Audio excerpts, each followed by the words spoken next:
No one wanted to be near the millionaire's 6-year-old blind son at the playground of his new school until a 7-year-old homeless girl helped and protected him. And what the millionaire does after finding out is shocking. Before we share this story, press like and write where you're watching from and a memory that still warms your heart. The playground erupted in chaos as 6-year-old Timothy Harrison stumbled forward, his small hands desperately searching the air for something solid to grab. His designer sneakers scraped against the rough asphalt as children scattered like frightened birds, their laughter turning to uncomfortable whispers. "Watch out, the blind kid's gonna fall," shouted Marcus, an 8-year-old with a cruel streak wider than his gap-toothed smile. Timothy's white cane clattered to the ground as he lost his balance, his knees hitting the pavement with a sickening thud. Blood immediately began seeping through his expensive khaki pants, but it wasn't the physical pain that made tears stream down his face. It was the silence, the awful, suffocating silence that always followed him wherever he went. At Riverside Elementary, Timothy Harrison was known for two things: being the son of billionaire tech mogul Richard Harrison and being completely blind since birth. The combination made him untouchable in the worst possible way. Children feared what they didn't understand, and parents whispered warnings about being careful around that poor Harrison boy. "Nobody wants to play with a freak," Marcus continued, his voice carrying across the playground like poison. "My mom says your dad's money can't fix everything." Timothy's bottom lip trembled as he fumbled for his cane, his small fingers scraping against the cold concrete. The September afternoon sun beat down mercilessly on his dark hair, but he felt colder than he ever had in his life. This was his third school in 2 years. His father kept moving him, hoping to find a place where Timothy might finally belong. "Leave him alone!" A small voice suddenly pierced through the gathering crowd. Everyone turned to see a tiny girl with tangled auburn hair and clothes that had seen better days. Her name was Emma Sullivan, though most of the teachers didn't even know she existed. At 7 years old, she was small for her age, with bright green eyes that blazed with determination. Her worn-out sneakers had holes in them, and her faded pink dress was clearly from a thrift store. But she stepped forward without hesitation. "I said leave him alone," Emma repeated, positioning herself between Timothy and the group of children like a fierce guardian angel. Despite being outnumbered and outweighed, she planted her feet firmly and crossed her arms. Marcus laughed mockingly. "Look, guys, the homeless kid thinks she can tell us what to do." But Emma didn't flinch. Instead, she knelt down beside Timothy, her voice gentle as morning rain. "Hey, are you okay? My name's Emma." Timothy stopped searching for his cane and turned toward the sound of her voice, surprise replacing the fear in his sightless blue eyes. You're talking to me." "Of course I'm talking to you," Emma said matter-of-factly, finding his cane and pressing it into his hands.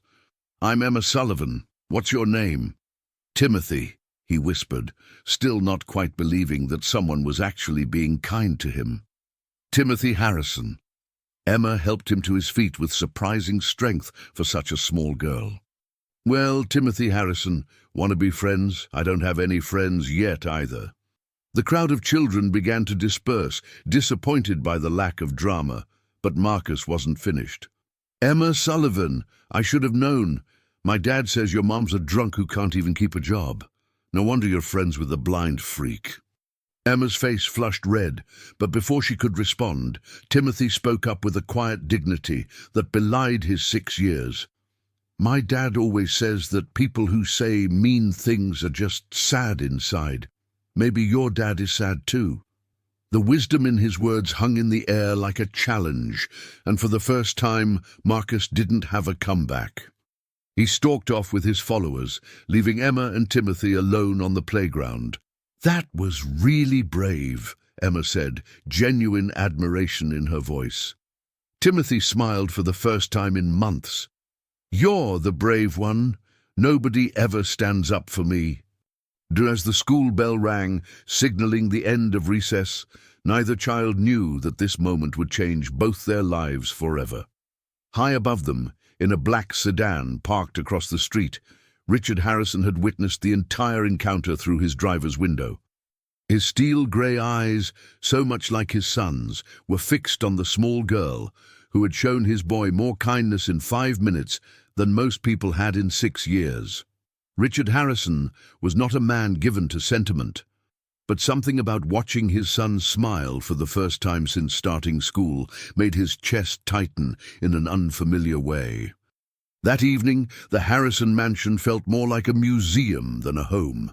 Timothy sat at the enormous mahogany dinner table, his small frame dwarfed by the ornate chair, mechanically eating his dinner while his father worked on his laptop at the other end. The silence between them stretched like an ocean. "How was school today?" Richard finally asked, not looking up from his screen. Timothy's fork paused midway to his mouth. His father rarely asked about school anymore, not since the disasters at his previous schools had become too painful to discuss. "Different," Timothy said carefully. "I made a friend." This got Richard's attention. He closed his laptop with a soft click and leaned forward. "A friend? Her name is Emma. She's 7, and she's really nice to me. She helped me when some kids were being mean, and she walked with me to class after recess." Richard felt that same unfamiliar tightness in his chest. After 6 years of watching his son struggle with loneliness and rejection, the simple word friend sounded like a miracle. "Tell me about Emma," Richard said, pushing his dinner plate aside to give Timothy his full attention. "She has a really pretty voice, like music, and she smells like vanilla, but also a little like. I don't know, like when clothes need washing. But she was really brave, Dad. She stood up to Marcus Peterson even though he's bigger than her." Richard's jaw tightened. He knew the Peterson family, old money, influential in the community, and apparently raising children with their same sense of entitlement. But his focus quickly shifted to what Timothy wasn't saying about his new friend. Meanwhile, across town in a rundown apartment complex, Emma was helping her mother, Sarah, count out pills from various prescription bottles. Sarah Sullivan was only 28, but chronic pain from a car accident 3 years ago had aged her considerably.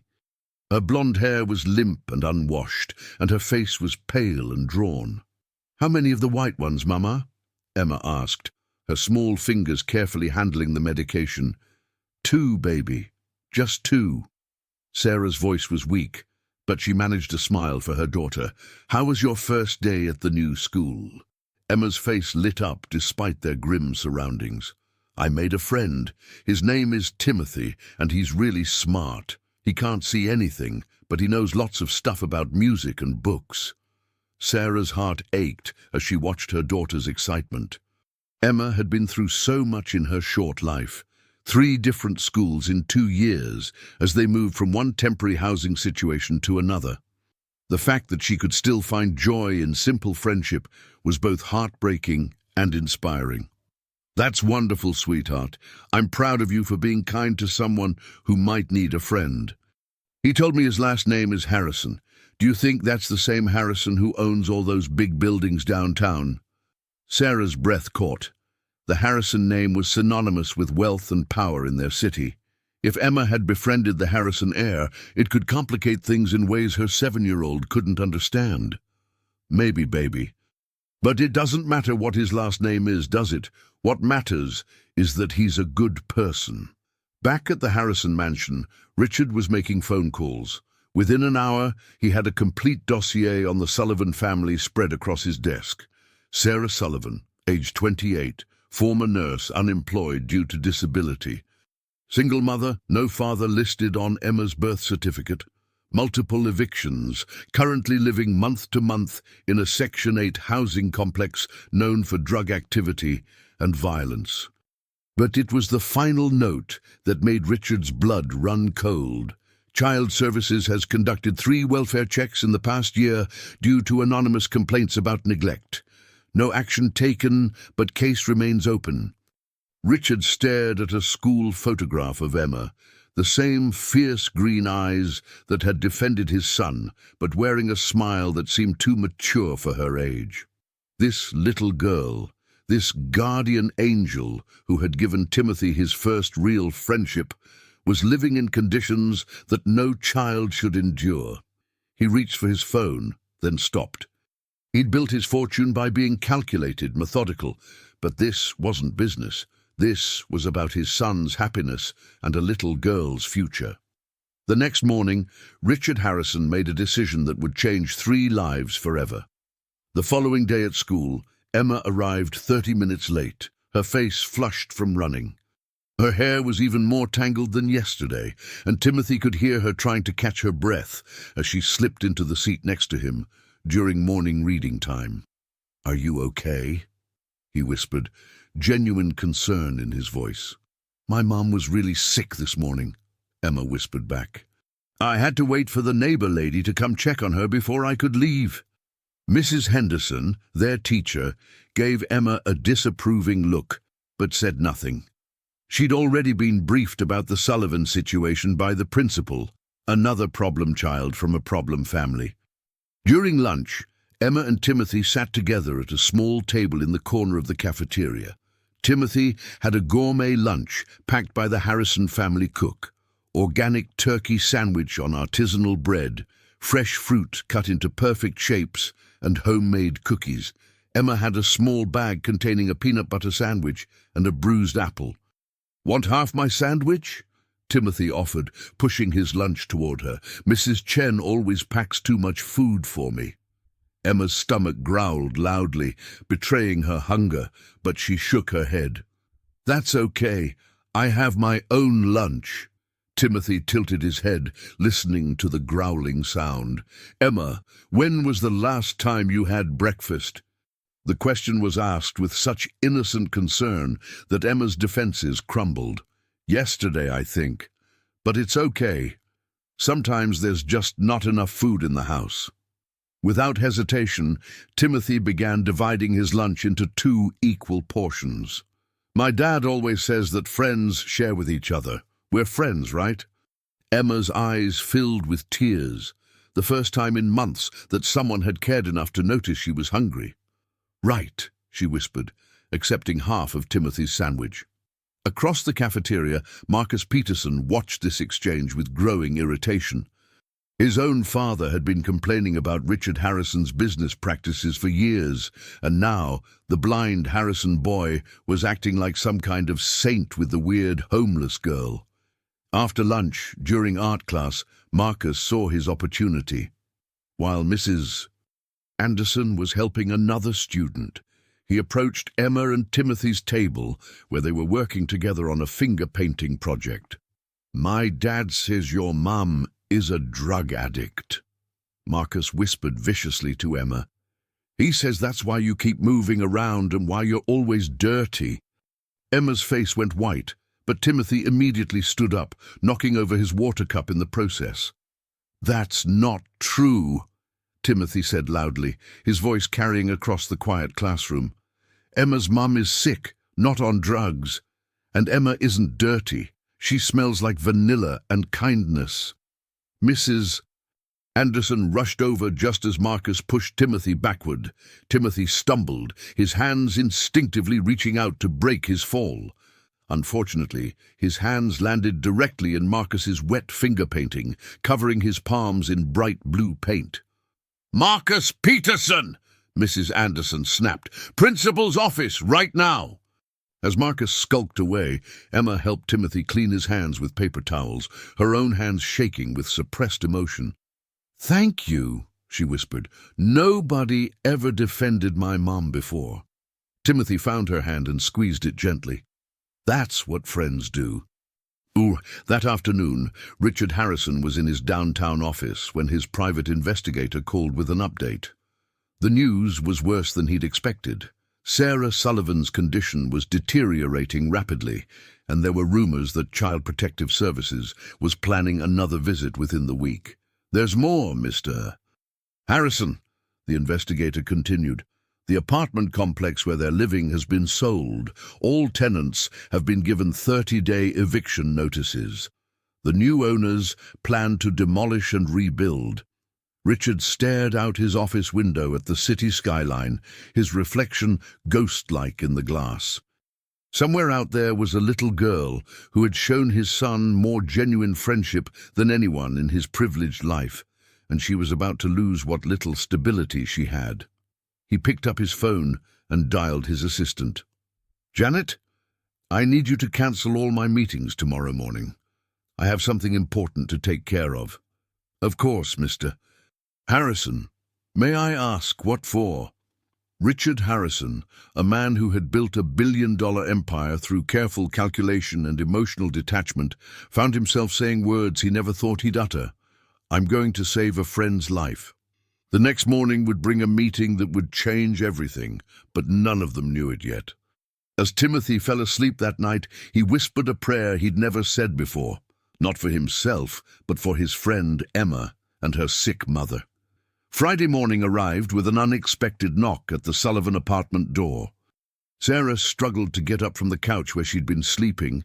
Her bedroom had a leak that made it uninhabitable, and peered through the peephole. A tall, impeccably dressed man in an expensive suit stood in the hallway, looking completely out of place in the rundown building. "Can I help you?" "Can I help?" Sarah called through the door, instinctively pulling her robe tighter around her thin frame. "Mrs. Sullivan, my name is Richard Harrison. I'm Timothy's father. I was hoping we could talk." Sarah's heart stopped. She'd heard that name whispered in reverent tones throughout the city. Richard Harrison, the tech billionaire, was standing outside her door at 8 in the morning. With trembling fingers, she unlocked the multiple deadbolts and opened the door just wide enough to see him clearly. Richard Harrison was exactly what she'd expected. Tall, distinguished, with steel-grey eyes that seemed to see everything. But what she hadn't expected was the genuine warmth in his expression as he looked at her.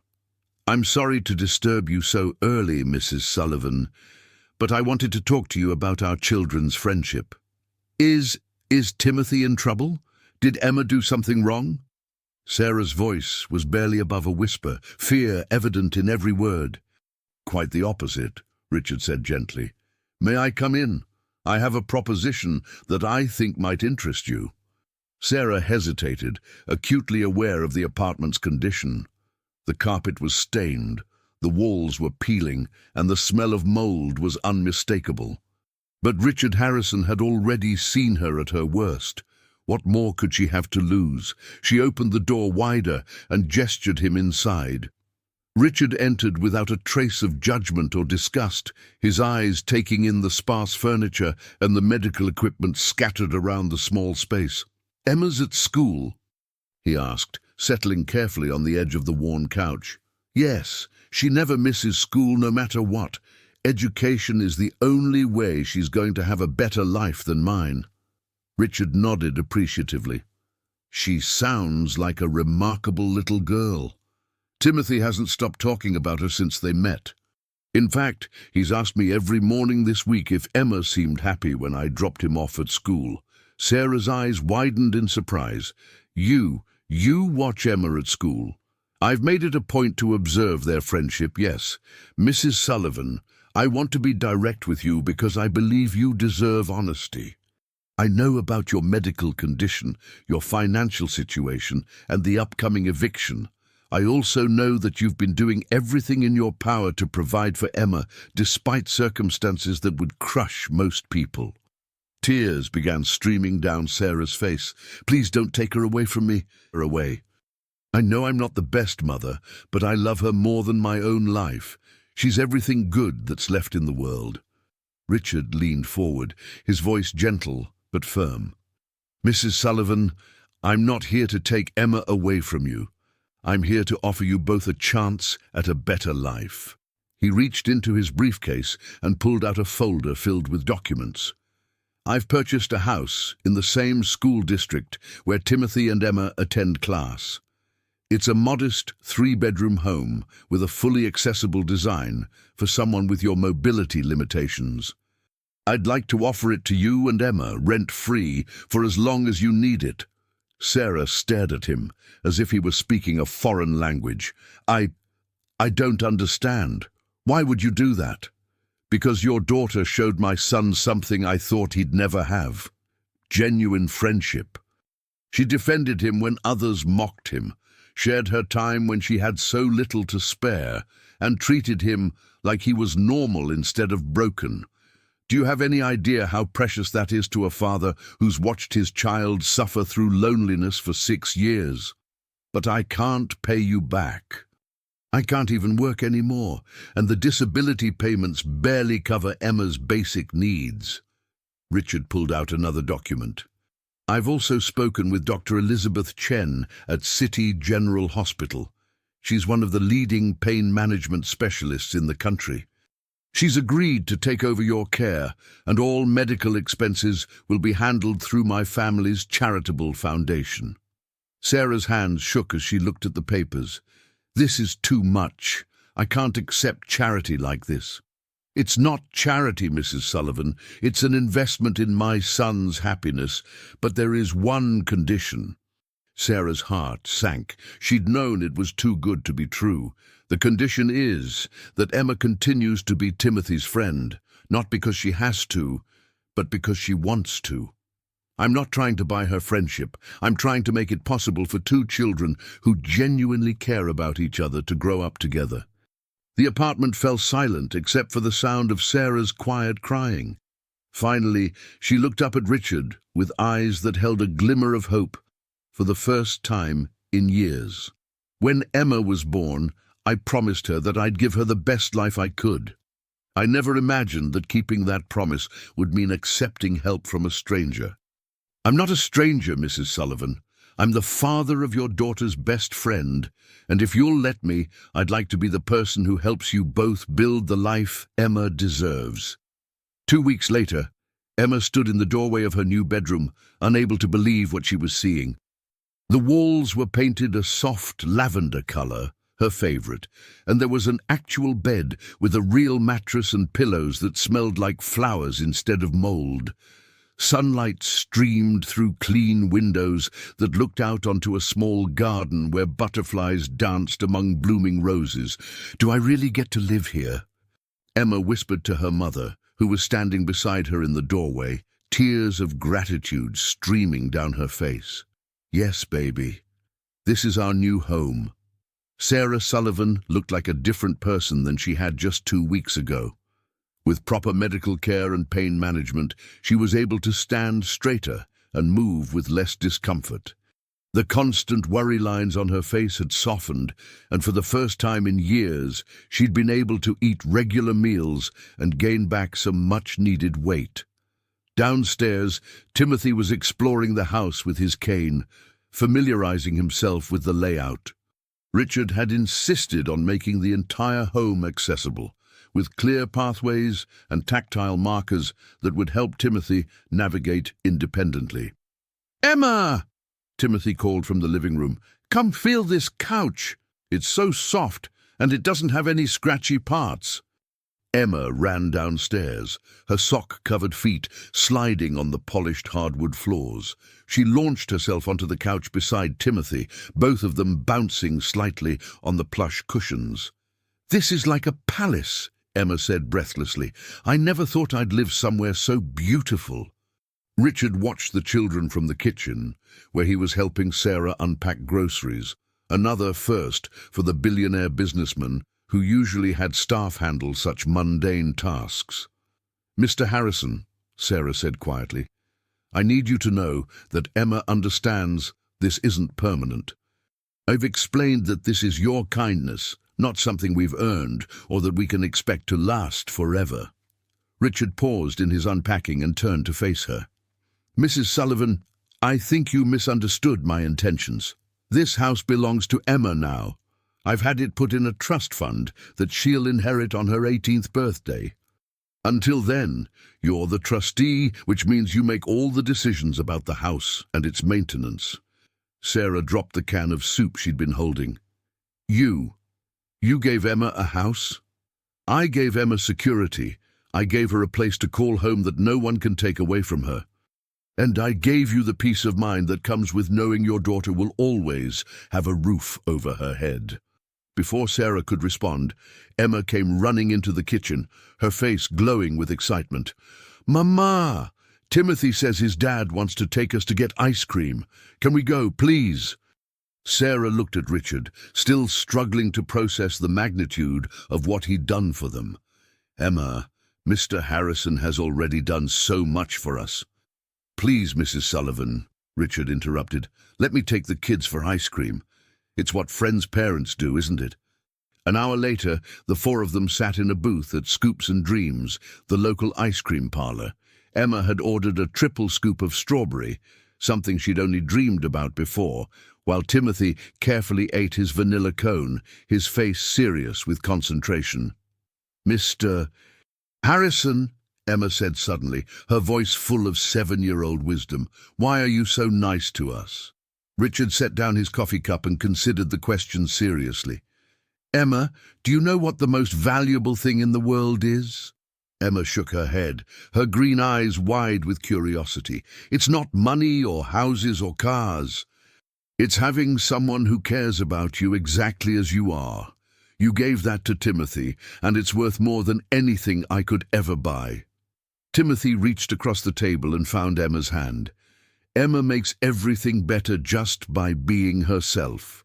"That's exactly right, son. And Emma, your mother has been taking care of you all by herself, even when she was sick and scared. That kind of love is also priceless." Sarah felt fresh tears threatening. "Mr. Harrison, please call me Richard. We're going to be seeing a lot of each other now that the kids are best friends and living in the same neighborhood." Emma suddenly gasped, a look of panic crossing her face. "But what about school? Do I have to change schools again? I don't want to leave Timothy." Richard smiled. "Emma, your new house is exactly 6 blocks from Riverside Elementary. You'll be in the same class, same teacher, same everything. The only difference is that now you won't have to worry about moving again." The relief on Emma's face was so profound that even Timothy, who couldn't see her expression, could hear it in the way her breathing changed.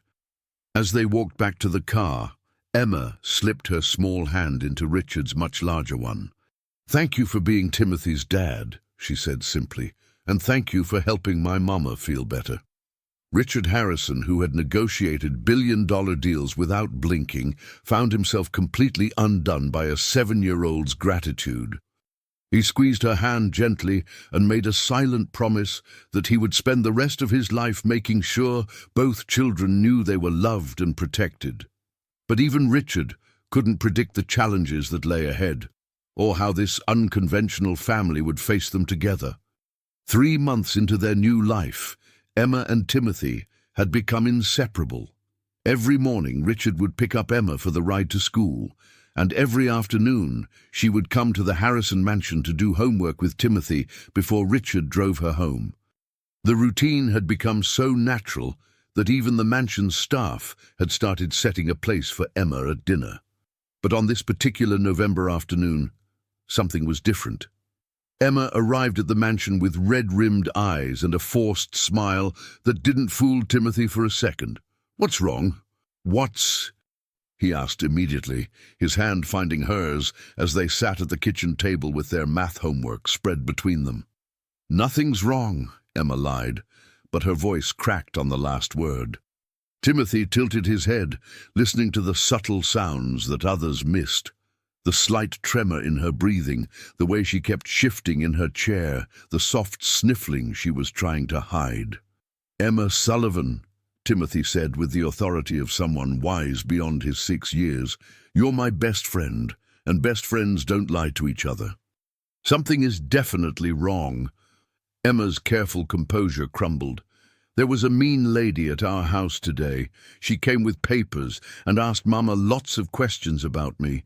She looked at my room and my clothes and wrote things down in a notebook." Timothy's blood ran cold. He might be only 6, but he'd overheard enough adult conversations to know what that meant. A social worker? I think so. She kept asking if I had enough food and if Mama ever left me alone. Mama was so scared, Timothy. Her hands were shaking the whole time, and after the lady left, she locked herself in the bathroom and cried for a really long time. Just then, Richard walked into the kitchen, fresh from a board meeting. He took one look at Emma's tear-streaked face and Timothy's protective posture and knew something serious had happened. "What's going on?" he asked, pulling up a chair to sit at their level. Timothy spoke before Emma could stop him. "A social worker came to Emma's house today. They're trying to take her away from her mom." Richard felt that familiar tightness in his chest, but this time it was accompanied by a surge of protective anger. "Emma, did the social worker say why she was there?" Emma's voice was barely a whisper. "She said someone called and said Mama wasn't taking good care of me. But that's not true. Mama takes really good care of me now. She makes me breakfast every morning and helps me with my homework and reads me stories before bed." Richard's jaw tightened. He had a very good idea who might have made such a call, and it made him furious. "Emma, I want you to listen to me very carefully. No one is going to take you away from your mother. Do you understand? But what if they decide she's not good enough? What if they think I'd be better somewhere else?" Timothy's small hand tightened around Emma's. "You belong with your mom, and you belong here with us. That's never going to change." Richard pulled out his phone and scrolled through his contacts until he found the number he was looking for. "Janet? I need you to get me the best family law attorney in the state on the phone within the hour. Money is no object. Yes, it's urgent. No, cancel everything else." Emma looked up at Richard with eyes full of hope and fear. "Can you really help us?" "Emma, I promise you that I will use every resource I have to make sure you stay with your mother. But I need you to help me by telling the truth about your life at home. Can you do that?" Emma nodded solemnly. "Mama always tells the truth, and she taught me to tell the truth too." Over the next hour, Richard made a series of phone calls that would have impressed even his most seasoned business partners. By dinner time, he had assembled a legal team, scheduled a meeting with Child Protective Services, and arranged for character witnesses who could attest to Sarah's improved circumstances and parenting. But he also made one more call to his private investigator. "I want you to find out who reported the Sullivan family to CPS. I want a name, and I want proof of their motivation, and I want it by tomorrow morning." That evening, as Richard tucked Timothy into bed, his son grabbed his father's hand with unusual urgency. "Dad, you won't let them take Emma away, will you? She's not just my friend. She's like my sister now." Richard sat on the edge of Timothy's bed, struck by his son's words. Emma had become like family to all of them. The thought of losing her was unbearable. "Son, I promise you that we will do everything in our power to keep Emma with her mother and keep her in our lives. Sometimes adults make mistakes and cause problems for children who don't deserve it, but we're going to fix this." "What if we can't fix it?" Richard was quiet for a long moment, then spoke with a conviction that surprised even him. "Then we'll find another way. Emma belongs with people who love her, and that includes us. No matter what happens, we're going to make sure she's safe and happy." As Timothy drifted off to sleep, Richard stood by the window, looking out at the house he'd bought for Sarah and Emma. Lights were still on in the living room, and he could imagine Sarah pacing the floors, worried sick about losing her daughter. Tomorrow would bring a battle, unlike any he'd fought in the business world, but Richard Harrison had never been more motivated to win. Because this wasn't about money or power. This was about family, and he would move heaven and earth to protect the little girl who had given his son the gift of friendship. The next morning brought answers that Richard Harrison hadn't expected, but perhaps should have seen coming. His private investigator's report lay open on his mahogany desk, and the name at the top made his blood boil. Marcus Peterson's father, William Peterson. The complaint was filed anonymously, but the language used matches Mr. Peterson's previous correspondence regarding zoning disputes, the investigator explained over the phone. He specifically mentioned undesirable elements being allowed into respectable neighborhoods. The timing coincides with his son's suspension last week for bullying incidents involving your son and the Sullivan girl. Richard closed his eyes and took a deep breath. William Peterson had been a thorn in his side for years, always resentful of Richard's success and looking for ways to undermine him. But using a child as a weapon crossed every line of human decency. At that moment, Sarah Sullivan was sitting in a sterile conference room at the Department of Children and Family Services, facing 3 stern-faced caseworkers. Her hands trembled as she answered question after question about her parenting, her health, and her living situation. "Mrs. Sullivan," said Ms. Rodriguez, the lead caseworker, "the anonymous complaint suggests that your daughter has been seen begging for food at school and wearing dirty clothes. How do you respond to these allegations?" Sarah's voice was steady despite her fear. 3 months ago, those things might have been true. I was very sick and we were living in poverty. But my circumstances have dramatically improved. Emma has new clothes, regular meals, and a stable home environment. I have medical care and pain management that allows me to be the mother she deserves. "Yes, we're aware of your benefactor," Ms. Rodriguez said, her tone suggesting disapproval. "Mr. Richard Harrison. Can you explain the nature of your relationship with him? He's the father of my daughter's best friend. When he learned about our situation, he offered to help us get back on our feet. And you saw nothing inappropriate about accepting such expensive gifts from a man you barely knew." Sarah straightened in her chair, finding strength she didn't know she possessed. "I saw a father who recognized that his son's happiness depended partly on his friend's well-being. Everything Mr. Harrison has done has been transparent and legal. I have documentation for every aspect of our arrangement." Meanwhile, at Riverside Elementary, Emma and Timothy sat in the nurse's office during lunch. Emma had thrown up twice that morning from stress, and Timothy had refused to leave her side. "My tummy hurts so bad," Emma whispered, curled up on the small cot. "What if they decide my mama isn't good enough? What if they put me with strangers?" Timothy sat in a chair beside her, holding her hand tightly. "Remember what my dad promised? He said he'd never let that happen." "But what if your dad can't stop it? What if the mean people are stronger than him?" For the first time in his young life, Timothy felt the weight of adult responsibility. "Then we'll figure something else out. Maybe you could live with us and you could visit your mom every day." Emma's green eyes widened. "Could I really do that? I don't know all the rules, but my dad knows everything about rules. He'll find a way." At 2 p.m., Richard Harrison walked into the DCFS conference room, wearing his most expensive suit and carrying a briefcase full of documentation. Behind him walked Margaret Chen, the city's most respected family law attorney, and Dr. Elizabeth Chen, Sarah's pain management specialist. "Good afternoon," Richard said, his voice carrying the quiet authority of someone accustomed to boardrooms and power plays. "I'm Richard Harrison, and I'm here to speak on behalf of the Sullivan family." Ms. Rodriguez looked visibly uncomfortable.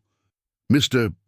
Harrison, while we appreciate your concern, this is a family matter that doesn't directly involve you." Margaret Chen stepped forward. "Actually, Ms. Rodriguez, as the legal guardian for Emma Sullivan's educational trust fund and the person providing medical care for Sarah Sullivan through his charitable foundation, Mr. Harrison has significant legal standing in this case." Richard placed his briefcase on the table and began removing documents. "I have here medical records showing Sarah Sullivan's dramatic improvement under proper care, financial records showing stable housing and resources for Emma, and character references from teachers, neighbors, and medical professionals." Dr. Chen added, "Mrs. Sullivan's chronic pain condition is now well managed, and she's able to fully care for her daughter. The improvement in both their lives has been remarkable. We also have testimony from Emma's teacher, Margaret continued, stating that Emma's academic performance and social development have improved significantly since moving to stable housing. She's thriving in every measurable way. Ms. Rodriguez shuffled through her papers, clearly flustered. The anonymous complaint suggested ongoing neglect and inappropriate living conditions. Richard's eyes turned cold as steel. The anonymous complaint was filed by William Peterson, a man who has been engaged in a personal vendetta against me for years. His son was recently suspended for bullying Emma and my son Timothy. This complaint is retribution, not genuine concern for child welfare. Sarah stared at Richard in amazement. In less than 24 hours, he had not only identified their enemy, but gathered enough evidence to defend them. The caseworker looked at the mountain of evidence Richard had provided, then at Sarah's improved appearance and obvious emotional stability. Mrs. Sullivan, we'll need to conduct a home visit within the next week, but based on the documentation provided and your current circumstances, we're not recommending immediate removal of your daughter. Sarah's legs nearly gave out from relief, but Richard was there to steady her with a gentle hand on her elbow. "Thank you," Sarah whispered to Richard as they left the building. "I don't know how to repay you for this." "You don't need to repay me, Sarah. This is what family does for each other." 1 week later, the home visit went better than anyone had dared hope. Ms. Rodriguez walked through the immaculate house, noting Emma's well-organized bedroom, the fully stocked kitchen, and Sarah's obvious comfort and capability in her own home. "Emma, Ms. Rodriguez said gently, kneeling down to the little girl's eye level, "can you tell me about a typical day in your life?" Emma, who had been coached by both her mother and Richard to simply tell the truth, spoke with the confidence of a child who felt safe and loved. "I wake up and Mama makes me breakfast, usually pancakes or eggs. Then Mr. Harrison picks me up for school with Timothy. After school, I go to Timothy's house and we do homework together. Then Mr. Harrison brings me home for dinner with Mama." "And how does your Mama seem to you? Is she happy, sad, sick?" Emma considered this seriously. "She's much happier than before. She doesn't cry in the bathroom anymore, and she can walk around without making those hurt sounds. She reads to me every night and helps me with my spelling words." Ms. Rodriguez made notes, then turned to Sarah. "Mrs. Sullivan, I have to say that the improvement in your family's situation is remarkable. Emma is clearly thriving, and you appear to have made significant progress in managing your health condition." Sarah nodded, fighting back tears of relief. "Having proper medical care and housing stability has made all the difference.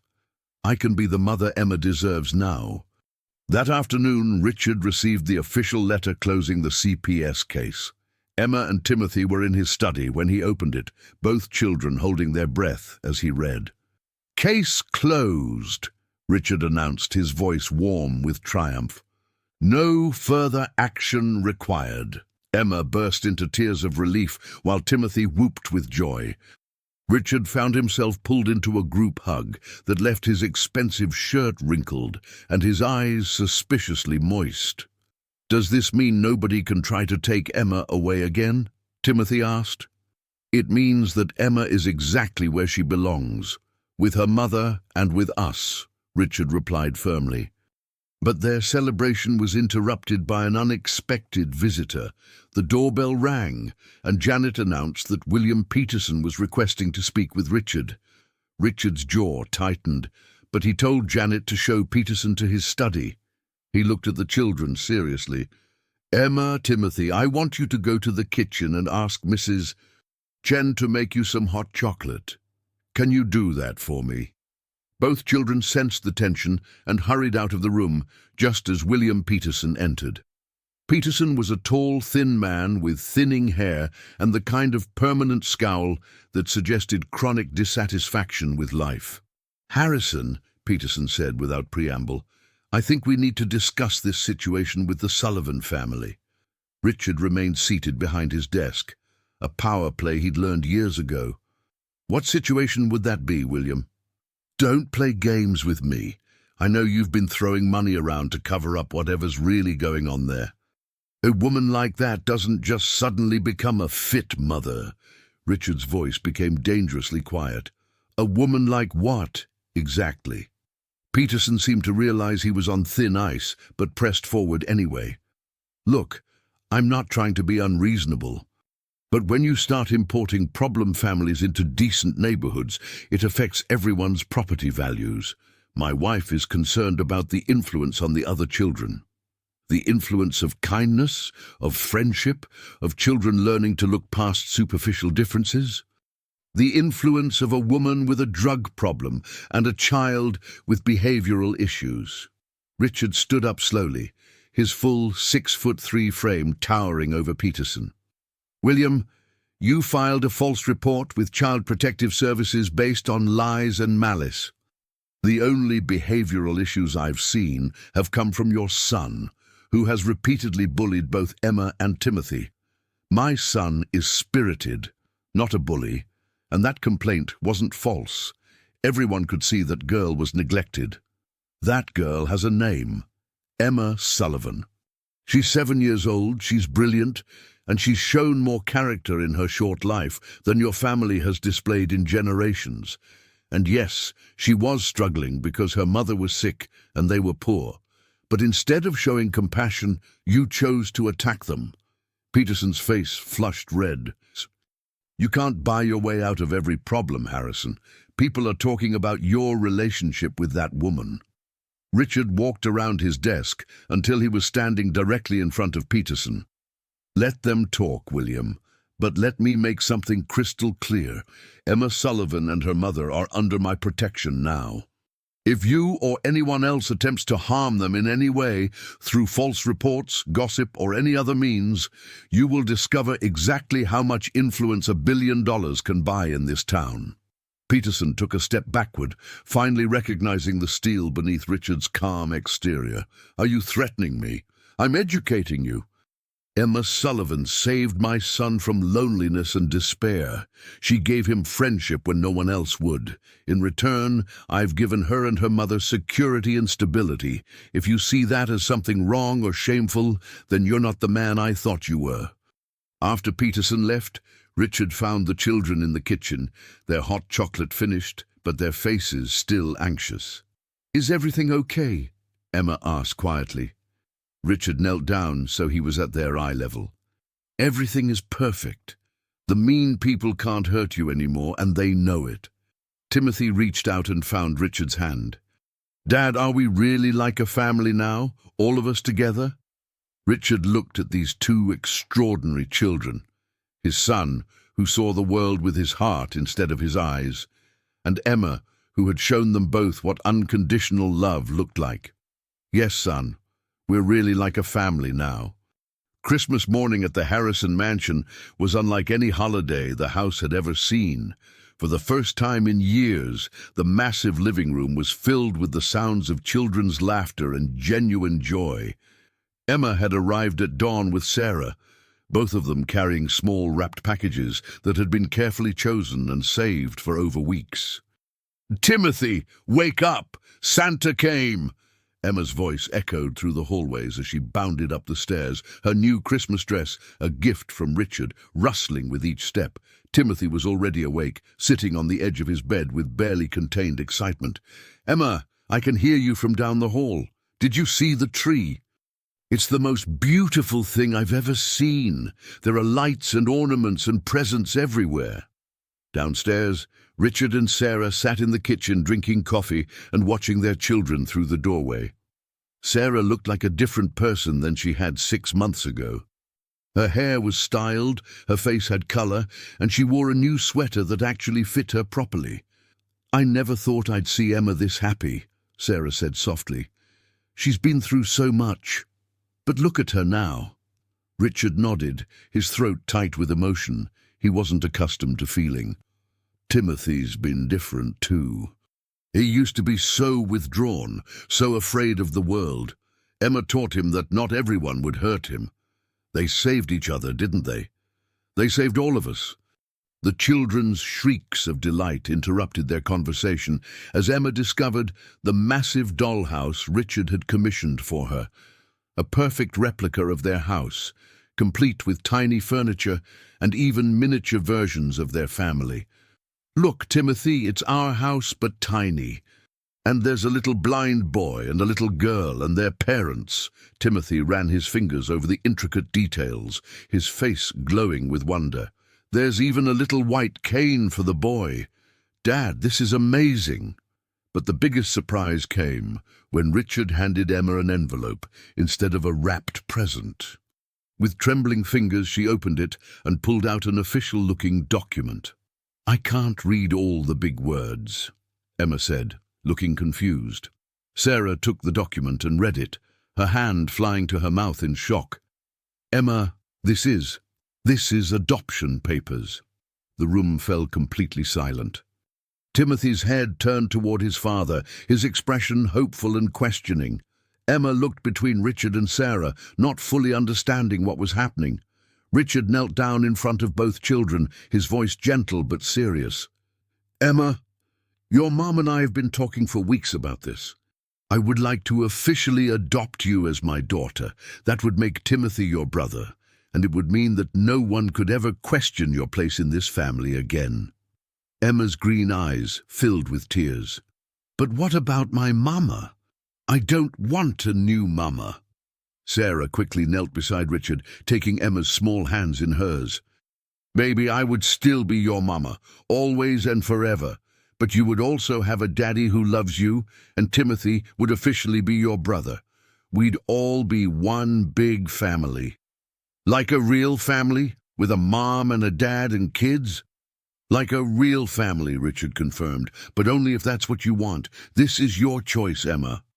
Emma looked at Timothy, who was practically vibrating with excitement. "Would you really be my brother? My real brother?" "I already am your real brother in my heart," Timothy said with the wisdom of his 7 years. "But this would make it official for everyone else too." Emma threw herself into Richard's arms, nearly knocking him backward. Yes, I want to be your daughter and Timothy's sister." The next few hours were a blur of phone calls to lawyers, tears of joy, and discussions about how to proceed. By New Year's Day, all the paperwork had been filed, and Emma Sullivan was well on her way to becoming Emma Sullivan Harrison. But the most magical moment came that evening when they were all sitting around the dinner table, their first official meal as a complete family. Emma looked around at the faces surrounding her and made an announcement that left everyone speechless.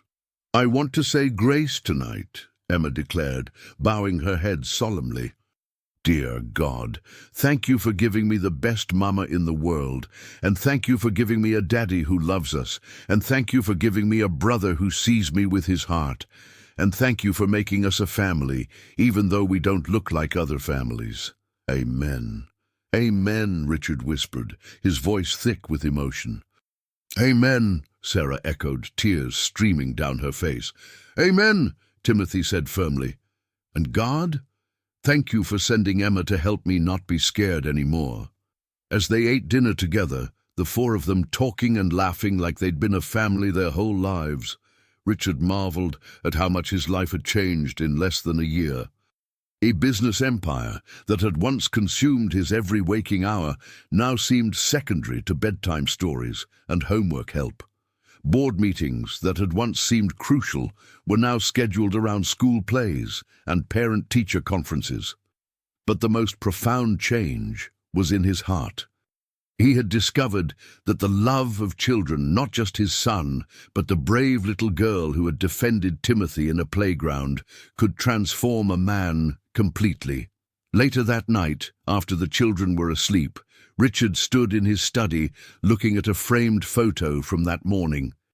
It showed all four of them under the Christmas tree, Emma in her new dress, Timothy grinning broadly, Sarah looking healthier than she had in years, and himself with an expression of contentment he'd never seen on his own face before. His phone buzzed with a text from his business partner. Board meeting moved to Monday. "Hope you had a nice holiday," Richard typed back. "Had the best Christmas of my life. See you Monday." And for the first time in his adult life, work would just have to wait. He had a family to take care of now. 6 months after the adoption was finalized, life had settled into a comfortable rhythm for the Harrison family. Emma was thriving in 2nd grade. Timothy was excelling in 1st grade, and Sarah had surprised everyone by enrolling in online nursing courses to refresh her certification. The family had found their groove, and happiness seemed to radiate from every corner of their lives.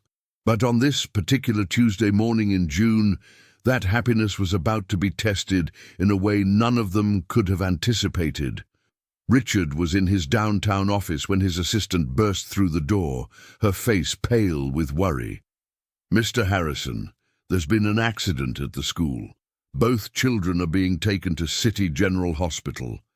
Richard's blood turned to ice. "What kind of accident? How bad is it?"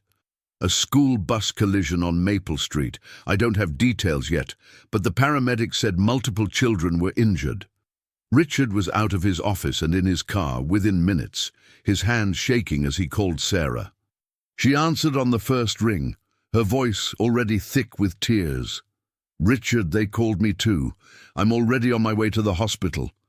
They wouldn't tell me anything over the phone except that both kids were conscious when the paramedics arrived." The drive to City General felt like an eternity. Richard's mind raced through worst-case scenarios, each one more terrifying than the last. His son, who navigated the world carefully with his white cane, and his daughter, who had already faced more trauma than any child should endure. They couldn't lose each other now, not when they'd finally found their perfect family. At the hospital, Richard and Sarah found each other in the emergency waiting room, both looking shell-shocked and desperate for information. "Have you heard anything?" Richard asked immediately. "They're both in examination rooms. Timothy has a possible concussion and some cuts from broken glass, but the doctor thinks he'll be fine." "Emma." Sarah's voice broke. "What about Emma?"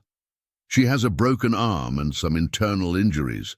They're doing tests to see how serious it is." Richard pulled Sarah into a hug, both of them drawing strength from each other's presence. "They're strong kids. They're going to be okay." An hour later, Dr. Martinez emerged from the emergency department with news. "Mr. Harrison, Mrs. Sullivan Harrison, both children are stable. Timothy does have a mild concussion, but his other injuries are superficial. He's asking for his sister." "And Emma?" Sarah asked, her voice barely above a whisper. "Emma has a broken arm and some bruising to her spleen, but nothing that won't heal with time and rest. She's been incredibly brave. In fact, she's been more concerned about Timothy than about her own injuries." Relief flooded through both parents. "Can we see them?" Richard asked. "Of course. They're in adjacent rooms, and they've been asking for each other constantly." When they walked into Timothy's room, he was sitting up in bed with a small bandage over his left eye, his white cane clutched tightly in his hands. "Dad! Mom!" Timothy called out the moment he heard their footsteps. "Is Emma okay?" "She was crying when they put her in the ambulance, and I couldn't help her because I couldn't see what was wrong." Richard sat on the edge of the bed and pulled Timothy into a careful hug. "Emma's going to be fine, son. She has a broken arm, but the doctors say it will heal perfectly. I tried to protect her when the bus started sliding, but I couldn't see where the danger was coming from. I just held on to her as tight as I could." Sarah's eyes filled with tears. Even in a terrifying accident, these children had been trying to protect each other. In the next room, Emma was lying in bed with her left arm in a bright pink cast, looking small and vulnerable against the white hospital sheets. But her eyes lit up when she saw her parents. "Mama! Daddy! Is Timothy okay?" He hit his head really hard and there was blood. Timothy is going to be fine, sweetheart, Richard assured her, sitting down beside her bed. He's more worried about you than about himself. Can I see him, please? I need to make sure he's not scared. Dr. Martinez, who had been listening from the doorway, smiled. I think we can arrange for you two to share a room tonight. It might help both of you feel better. 20 minutes later, Timothy was carefully moved to Emma's room, his bed positioned right next to hers. The moment he was settled, Emma reached across with her good arm to find his hand. I'm okay, she whispered to him. My arm hurts, but I'm okay. I was so scared, Timothy admitted. When you were crying, I didn't know how to help you. You did help me. You held me tight and told me everything would be okay. That made me feel safe. Richard and Sarah stood at the foot of the beds, watching their children comfort each other with a maturity that belied their young ages. You know what the bus driver told me? Emma said suddenly, her voice taking on the storytelling tone she'd picked up from Richard. He said that right before the other car hit us, Timothy pushed me down and covered me with his body. He said Timothy was trying to protect me, even though he couldn't see what was coming. Sarah wiped away a tear as she looked at her son. This brave little boy who had learned to navigate a sighted world with courage and determination, and who had instinctively tried to shield his sister from danger. And you know what I did, Emma continued. When Timothy got knocked down and started bleeding, I yelled at all the grown-ups to help him first, even though my arm hurt really bad, because that's what families do. They take care of each other. Dr. Martinez pulled Richard and Sarah aside. I've been working in pediatrics for 15 years, and I've rarely seen siblings show this level of care and protection for each other. You've raised remarkable children. They raised each other, Richard said quietly. They taught each other what it means to love unconditionally. That night, as both children slept peacefully in their hospital beds, hands still clasped between them, Richard and Sarah kept vigil in the uncomfortable visitor chairs. When I got that phone call today, Sarah whispered, all I could think about was how unfair it would be for Emma to lose her happiness after finally finding it. I thought the same thing about Timothy. He's been so confident lately, so ready to take on the world. I couldn't bear the thought of him being afraid again. But look at them now. Even hurt and scared, they're still taking care of each other. Richard nodded, his eyes never leaving the sleeping children. We're not just raising kids, Sarah. We're raising the kind of people who make the world better just by being in it. 2 weeks after the accident, both children were healing well and back to their normal routines.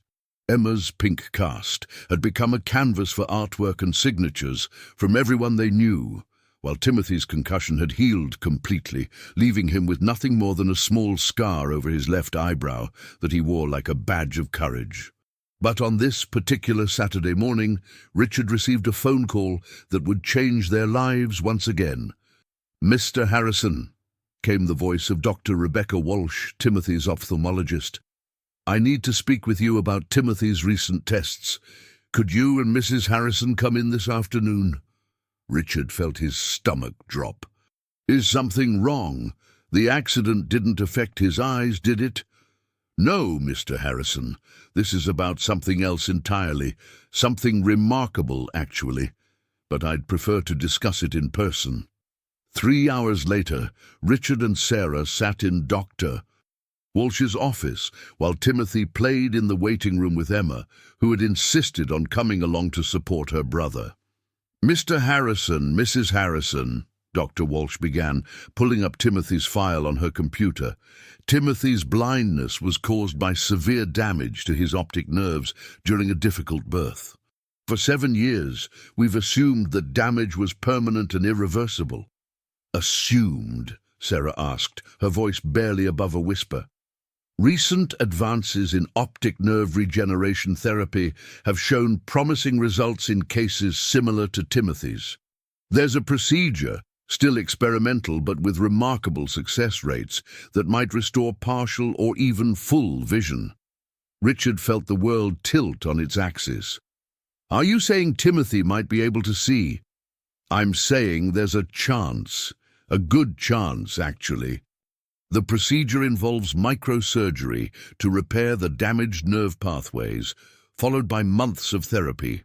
It's expensive, time-consuming, and there are no guarantees. But the preliminary tests we ran after his concussion showed that his brain's visual processing centers are intact and functional. Sarah grabbed Richard's hand, her eyes wide with hope and terror. What are the risks? Minimal. The worst-case scenario is that nothing changes. Timothy would remain blind, but otherwise unaffected. The best-case scenario is that he could have near-normal vision within 6 to 12 months. Richard's mind raced through the implications. When would we need to decide? The sooner the better. Timothy's brain is still young and adaptable. If we're going to attempt this, the optimal window is now, while he's still developing. After scheduling several more consultations and tests, Richard and Sarah returned to the waiting room to find Timothy and Emma deep in conversation about a book they were reading together. Emma describing the pictures, while Timothy listened intently. "Dad? Mom, is everything okay?" Timothy asked immediately, his head turning toward the sound of their footsteps. Richard knelt down in front of his son, his heart pounding with the magnitude of what he was about to say. "Timothy, Dr. Walsh told us about a new treatment that might help you see. Would you like to hear about it?" Timothy's face went completely still. "See? Like really see? With my eyes? Maybe. There are no promises, but there's a chance." Emma's eyes widened with excitement. "Timothy could see me. He could see what I look like." "He might be able to, sweetheart." Timothy was quiet for a long moment, his small hands fidgeting with his white cane. Finally, he looked up with an expression far too serious for a 7-year-old. "Would I still be me if I could see? Would I still be Timothy?" The question caught both adults off guard. Sarah knelt down beside Richard, her voice gentle. "Sweetheart, you would absolutely still be you. Being able to see or not see doesn't change who you are inside." "But what if I can see and I don't like what the world looks like? What if everything is scary or ugly?" Emma immediately scooted closer to her brother. "Timothy, the world is really beautiful. There are flowers and butterflies and sunsets that look like paintings, and you know what the most beautiful thing would be?" "What?" "You getting to see how much we all love you. It shows on our faces every time we look at you." Timothy smiled at that, his tension easing slightly. "What do you think I should do, Emma?" "I think you should try. Because even if it doesn't work, at least you'll know you were brave enough to try. And if it does work, you'll get to see all the things you've been imagining." Richard felt a surge of pride at his daughter's wisdom. "What do you think, Timothy? Do you want to learn more about the procedure?" Timothy nodded slowly. "I want to learn about it. But I'm scared too." "Being scared is okay," Richard said, pulling both children into a hug. "Being scared means something is important to you. And this is definitely important." That evening, the family gathered in the living room to discuss the procedure in detail. Dr. Walsh had provided them with extensive literature and videos explaining the process. "The surgery would take about 4 hours, Richard explained, reading from the medical pamphlet. "Then you'd need to wear special eye patches for 2 weeks while everything heals." "Would it hurt?" Timothy asked. "Not during the surgery. You'd be asleep. Afterward, there might be some discomfort, but nothing worse than when you had your concussion." Sarah added, "The doctor said you'd need to do vision therapy exercises every day for months. It would be like learning to see all over again." Timothy considered all of this information carefully. "If I could see, would I still need my white cane?" "Eventually you might not need it at all," Richard said, "but it would always be there if you wanted it. And I'd still be able to do all the things I do now, like read Braille and play piano by feeling the keys, all of that and more." Timothy looked toward Emma, even though he couldn't see her. "Emma, would you help me learn to see?" Would you teach me about colors and how things look? Emma's voice was thick with emotion. I would teach you everything, Timothy. I'd be the best seeing teacher ever. After the children went to bed, Richard and Sarah sat together on the couch, both overwhelmed by the day's revelations. Can you imagine if it works? Sarah whispered. Timothy seeing Emma's face for the first time, seeing our faces, seeing the world. I keep thinking about all the things he's missed, rainbows, Christmas lights, the way you smile when you watch them play together. But I also keep thinking about what he said. Would he still be Timothy? His blindness has made him so perceptive, so empathetic. What if being able to see changes that? Richard considered this. I think his character goes deeper than his blindness, Sarah. He's kind and brave and wise because that's who he is, not because of what he can't see. So we're really going to do this? If Timothy decides he wants to try, then yes, we're going to give him this chance. Upstairs, neither child was actually sleeping. Through the thin wall between their bedrooms, they could hear each other moving around restlessly. Emma, Timothy called softly. Yeah? Are you awake? Yeah. I can't stop thinking about you maybe being able to see. Me too. I keep trying to imagine what you look like. Emma smiled in the darkness. I have green eyes like my mama and brown hair with red in it when the sun shines on it. And I have freckles on my nose. What do I look like? You have the most beautiful blue eyes, even though they don't see things. They're like the sky on a really clear day. And your hair is dark brown and always sticks up funny in the morning. And you have the kindest face I've ever seen. Timothy smiled. I hope I get to see your face, Emma. Even if I don't like anything else about seeing, I want to see what my sister looks like. I hope you get to see it too, Timothy. I hope you get to see everything. The surgery was scheduled for a crisp October morning, exactly 1 year after Emma had first defended Timothy on the school playground. As they prepared to leave for the hospital, the entire family was a bundle of nerves and excitement. Timothy sat on his bed, dressed in comfortable clothes, as instructed by the surgical team, his white cane resting across his lap. He'd been unusually quiet all morning, and when Emma came into his room, she could sense his anxiety. You don't have to be scared, Emma said softly, sitting beside him on the bed. I'll be right there when you wake up. What if I wake up and I still can't see? What if everyone expects me to be different, but I'm just the same? Emma took his hand in both of hers. Then you'll still be my amazing brother, who taught me what real courage looks like. Timothy, you don't need to see to be special. You're already the most special person I know. What if I wake up and I can see, but I don't like what I see? Then I'll help you learn to love it, just like you helped me learn to love having a real family. Richard appeared in the doorway, his own emotions carefully controlled. Ready, son?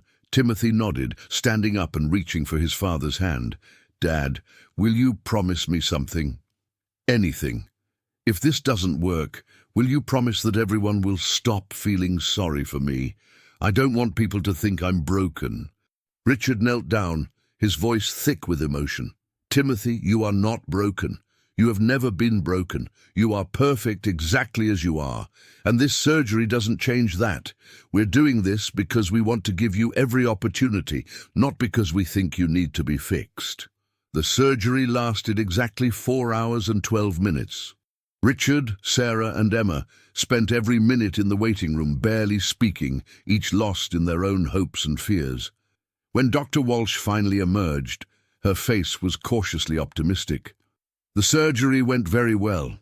We were able to repair more damage than we initially expected. Timothy is in recovery now, and he's asking for his family. Timothy was awake but groggy when they reached his room, his eyes covered with special protective bandages. Mom, Dad, Emma. We're all here, sweetheart, Sarah said, taking his hand. Did it work? Can you tell yet? Dr. Walsh smiled. We won't know for certain until we remove the bandages in 2 weeks. But all the indicators are very positive. The next 2 weeks were the longest of